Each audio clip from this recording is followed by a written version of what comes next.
Hello hi పెట్టిన బియ్యం కొబ్బరి వాటితో మనం హల్వా చేసుకోవచ్చు. చాలా టేస్ట్గా ఉంటుంది. హల్వా చేసే విధానం చూపిస్తాను. చూడండి, కొబ్బరికాయ ముక్కలు ఉన్నాయి కదా.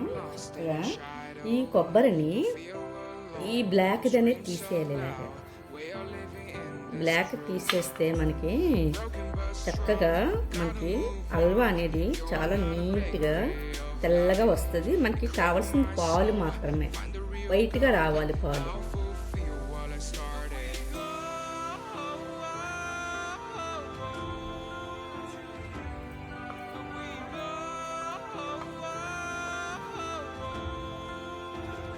చక్కగా మనకి ఇలాగా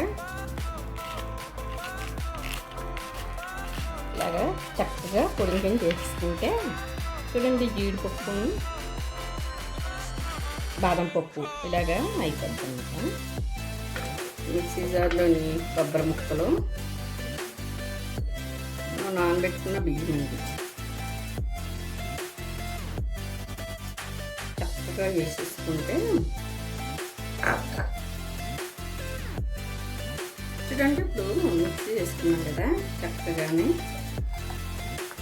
పాలు అనేది తీసుకోవాలి.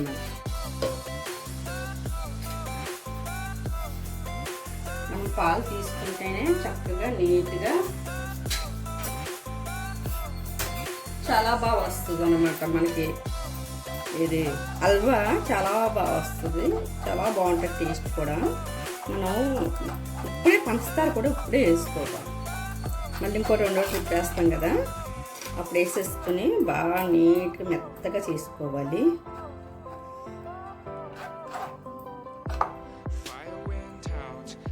బట్టి ఉంటుంది, నాకు దీనికి సరిపోద్ది.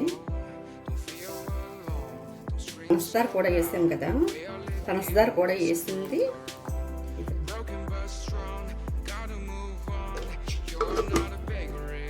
నాకు ఓన్లీ లిక్విడే కావాలి, పాలే కావాలి. చక్కగా చూసారా, చిన్న చిటికుడు సాల్ట్ వేయాలండి. చూసారా, చిన్న చిటికుడు సాల్టే టేస్ట్ వస్తుంది అనమాట దీనికి. చూసారా ఎంత వేస్తాను. ఈ చిటికుడు సాల్ట్కి టేస్ట్ సూపర్గా మారుతుంది.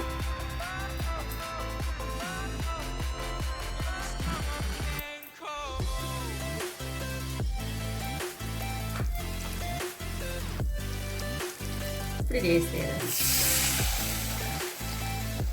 తిప్పుతానే ఉండాలండి, లేకపోతే అనవసరంగా పాడైపోద్ది మనకి.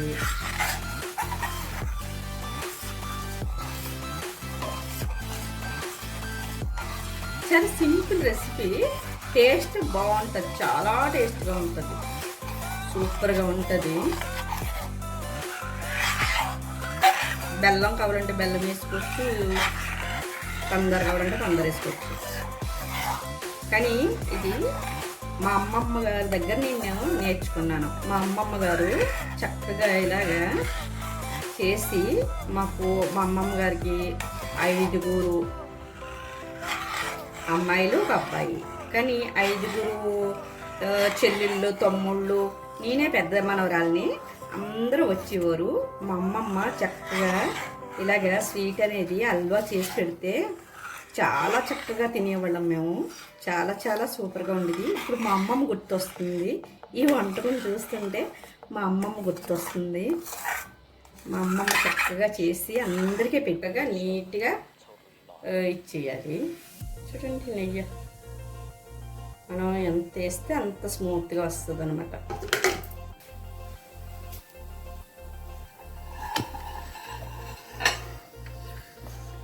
ఇది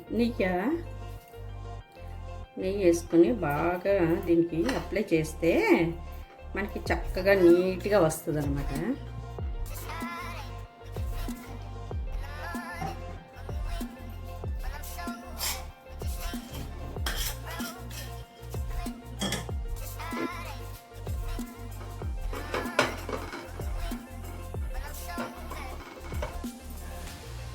జీడిపప్పు, బాదం పప్పు,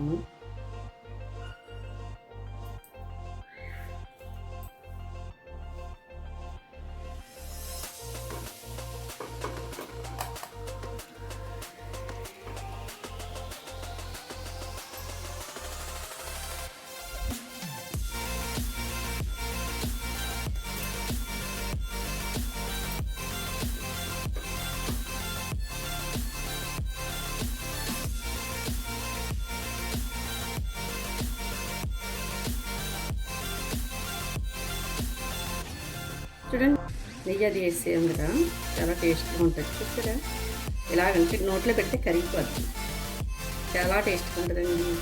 ఓకే అండి, బాయ్ అండి.